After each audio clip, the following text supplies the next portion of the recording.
go. Brand new car, swak sa'yo. Smooth ang biyahe parang tayo.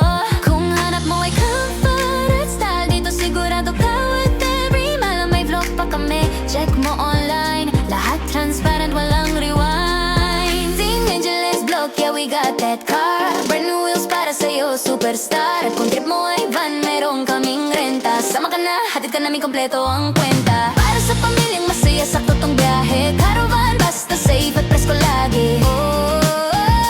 With Team Angeles, you know the vibe. Sakay na babe, let's take a ride. Caravan, ikaw ang pipili. Basta kasama ka, panalo lagi. R&B ang daloy ng gabi. Test drive mo na baby, come with me. Hatid namin ay quality sa bawat aking ngiti. Guarantee. Kung hanap mo at style, dito sigurado ka worth every mile. May vlog pa kami, check mo online. Lahat transparent, walang rewind. Team Angeles Vlog, yeah we got that car. Brand new wheels para sa'yo, superstar. At kung trip mo ay van, meron. So good morning mga ka-auto, andito tayo sa showroom ngayon. Magre-review tayo ng unit na napakaganda. Teka, nakasubscribe na ba kayo? Kung hindi pa, pakisubscribe naman po yung channel namin. Bibigyan ko kayo ng 5 seconds para mag-subscribe. Ito na ang 5 seconds nyo. 1, 2, 3, 4, 5. Pakisubscribe naman po yung channel namin at samahan nyo kami ngayong araw sa pagre-review ng isang magandang sasakyan. Simulan natin yung video na yan after ng intro na to.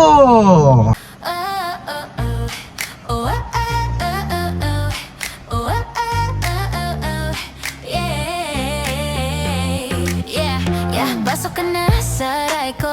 Team Angeles, tara let's go. Brand new car, swak sa'yo. Smooth ang biyahe parang tayo. Kung hanap mo ay comfort. Mga ka-auto, andito ako sa showroom. Kung naghahanap kayo ng 7-seater na malakas sa makina, na motivated sa gasolina, eto na yon. Toyota Avanza G. So hindi kayo mabibitin sa makina kasi 1.5 yung makina nito. Ikutan natin yung Avanza G. Tapos comment kayo below. Then pakasubscribe naman po yung channel namin. At marami pa kayong makikitang vlog at videos namin. So simulan natin yung video na yan. Let's go! So simulan natin sa gulong mga ka-auto. Ang sukat ng gulong ng Avanza G natin ay 195/60 R16. 5 holes, 16 yung mugs, then Dunlop yung ginamit na gulong dito. Yan. Then ito yung ilaw niya. Yan, ang ganda ng ilaw niya, no? Split type LED nga pala ang headlamps niya. Then yung fog light niya is LED na rin. Ito yung muka ng Avanza natin. Ganda ng kulay na to mga ka-auto. So puntahan naman natin yung makina. Silipin natin kung gaano nga ba kalakas ang power at ang torque nito. Let's go.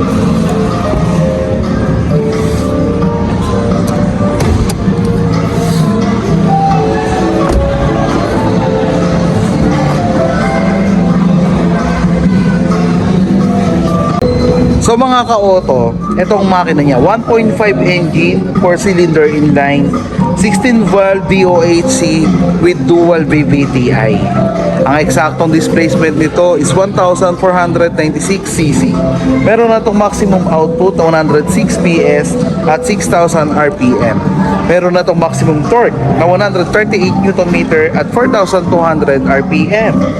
CVT at electronic fuel injection ang Avanza natin. So puntahan naman natin yung gulong, yung suspension. Baba muna natin tong makina. Yung hood pala. So dito naman tayo sa brakes at saka sa suspension. Sa brakes, sa harapan, ang ginamit dito ay ventilated disc. Sa suspension, MacPherson strut. Then sa likod, ang ginamit na brakes ay rear drum brake. Tapos yung suspension ay torsion beam. So puntahan naman natin yung side. Alamin natin kung gaano nga ba kaluwag ang Toyota Avanza.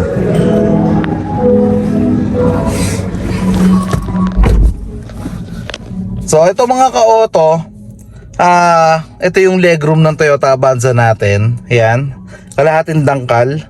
Tapos ang room height ito, Yan. Mga ka-auto, 5'9 ako. 5'9 yung height ko. Dati sinasabi ko 5'7. Parang nakakurba lang pala, hindi pala naka-straight noon. Ngayon 5'9 pala yung totoong height ko, naka-straight na yung ulo ko. So 5'9 ako, ganito kalapad yung katawan ko, 95 kilos ako. 'Di ba? Convenient. Kasi may nag-comment na hindi ko raw sinasabi yung height ko. Siguro yun lang video na yun yung hindi ko nasabi, pero pasensya na po talaga. Meron tayong 6 airbags. Isa sa passenger, isa sa driver, dalawa sa curtain at dalawa sa side. So yun, di ba? Ito plastic to. Tapos ito mga plastic. Hindi siya yung leather. Pero para ito yung kulay niya kasi parang nagbo-brown. Yan. So puntahan naman natin yung likod. Tignan natin kung ano yung mga pwede nating ma-check doon.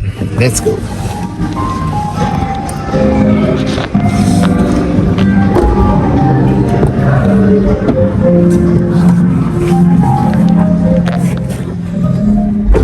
Yung legroom naman dito sa likod mga ka-auto, ayan o, isang dangkal na.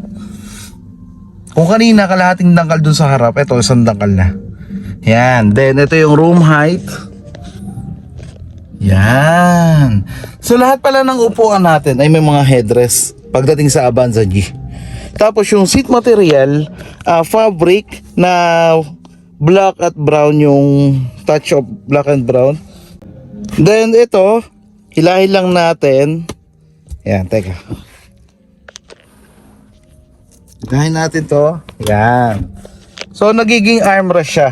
Kung dalawa lang kayo nakaupo dito sa likod, pwedeng ganyan. Pero kung tatlo kayong uupo sa likod, iangat nyo lang to.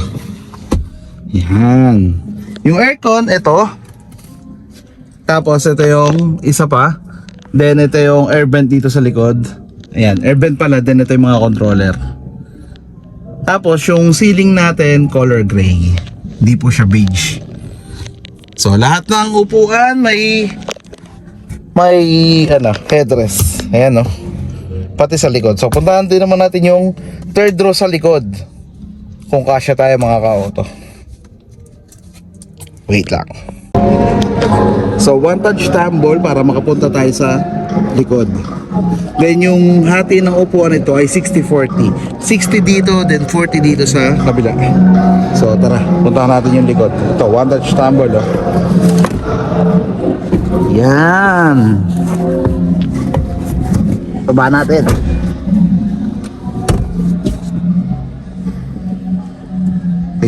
So mga ka-auto, dito na ako sa likod, pero mayroon pa rin ganito. May gantong space pa rin sa Toyota Avanza. So, di ba? Iniisip natin na maluwag, masikip yung Avanza. Pero ito mga ka-auto, ito yung legroom ko. O, tingnan niyo yung room height. O, di ba? O, itaas natin yung headrest. Convenient pa mga ka-auto. Di ba? Dalawa nga lang yung pwede. Pito lang naman yung pwede makaupo kay Toyota Avanza. Dalawa sa harap, tatlo sa gitna, dalawa sa likod. Kasi laki ko, kasya pa. 5'9" yung height ko, 95 kilos mga ka-auto. Diba? Solid pala ang Avanza, sobrang luwag pala nito. Ang presyo nito mga ka-auto, 1,071,000 lang. Naka-promo pa kami na low down, tapos yung monthly mo, diba? Compute natin mamaya, i-flash ko sa screen kung magkano yung promo namin. So puntahan naman natin yung likod, yung trunk natin. Pero teka, si Toyota Avanza, ito yung nagiging sofa mode. Check natin kung paano siya magiging sofa mode. Pakita ko sa inyo. Wait lang. So yun mga ka-auto, ito yung tinatawag nila na sofa mode. Diba? Sobrang sarap ng biyahe pag ganito, nakataas yung paa, ibababa mo lang yung second row, then yung upuan dito sa likod, tataas mo ng headrest, para ka nang nasa bahay.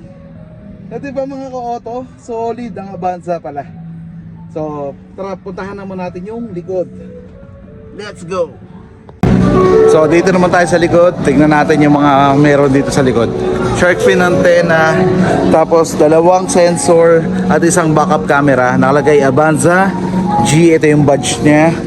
Then ito yung forma ng likod. Yan. So tignan natin yung trunk. kung gaano nga ba kaluwag. Yan. So, ito, kung 5 lang kayong babiyahe, pwede nyong itiklop to. Yan. Tapos, ito. Yun, o, diba? Sobrang laki na ng trunk niya. At hindi lang yon mga ka-auto. Meron tayong cover dito. Kung sakaling lalagay nyo dito yung mga shoes nyo, mga damit nyo. Yan, may cover tayo. Tapos, ito yung spare tire niya.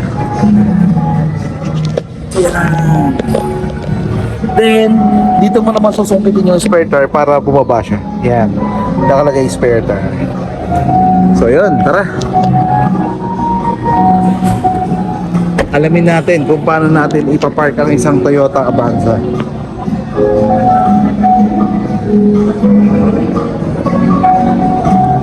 O, diba? Ang overall length nito mga ka-auto is 4,395 mm. Then yung overall width niya is 1,730 mm. Yung overall height niya is 1,700 mm. Yun yung dimension ng ating Toyota Avanza. Puntahan naman natin ang pinakagusto ng lahat, ang driver's side. So let's go.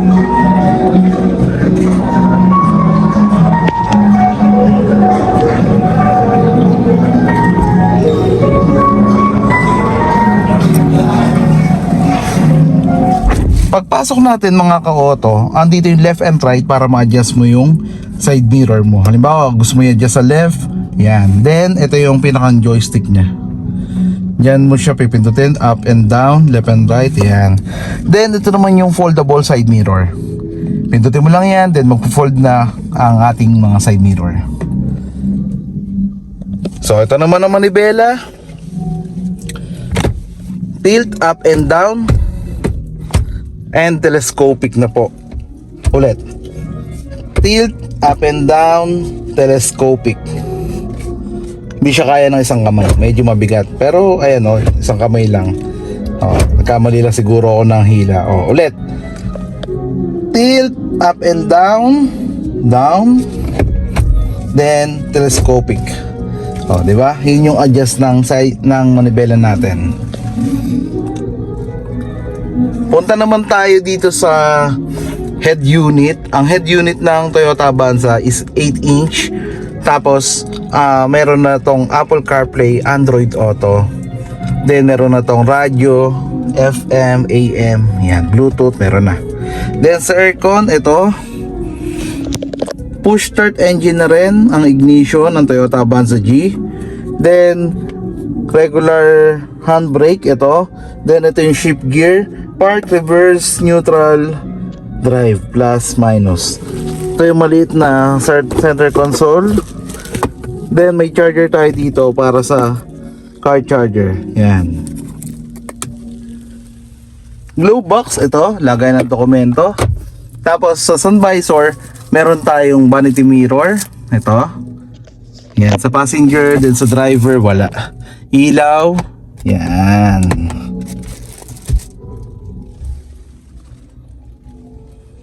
Puntahan naman natin ng safety mga ka-auto. So mga ka-auto, natapos na natin yung dimension, yung makina, yung seating capacity. Then punta naman tayo sa presyo. Nabanggit ko na rin kanina, 1,071,000. Punta naman tayo sa safety. Meron tong blind spot monitoring, rear cross traffic alert. Meron na rin tong yun nga, ABS, vehicle stability control. Yun yung safety ng Toyota Avanza. Yan. So mga ka-auto, kung naghahanap kayo ng reliable na 7-seater na mura, Toyota Avanza G ang para sa inyo. Malakas ang makina, malakas ang matipid sa gasolina. Yan. Naglalaro nga pala ito sa 17.9 km per liter sa highway. Pag sa city siguro around 15, yan, 14 to 15. Di ba matipid ang Avanza? So mga ka-auto, samahan nyo kami sa mga susunod na video ulit. Paki-subscribe naman po yung channel namin. Malapit na tayo sa 30,000 subscriber. Yay! Mabuhay po! Mabuhay po ang lahat ng subscriber natin na hindi sumusuko at hindi kami iniiwan dito sa channel namin. So, mga ka-auto, hanggang dito na lamang. Sana po panoorin niyo pa rin po ang mga vlogs namin, at sana kung may kailangan kayong unit, mag-inquire na po kayo ngayon na, kasi maganda yung promo namin. Maganda yung promo namin. So tara, samahan nyo kami mga ka-auto sa lahat ng journey namin dito sa channel namin. At pag kukuha kayo ng sasakyan, sa akin na lang po, bibigyan ko kayo ng magandang deal. So maraming salamat po sa pagpanood sa video na to. God bless po sa ating lahat. Bye!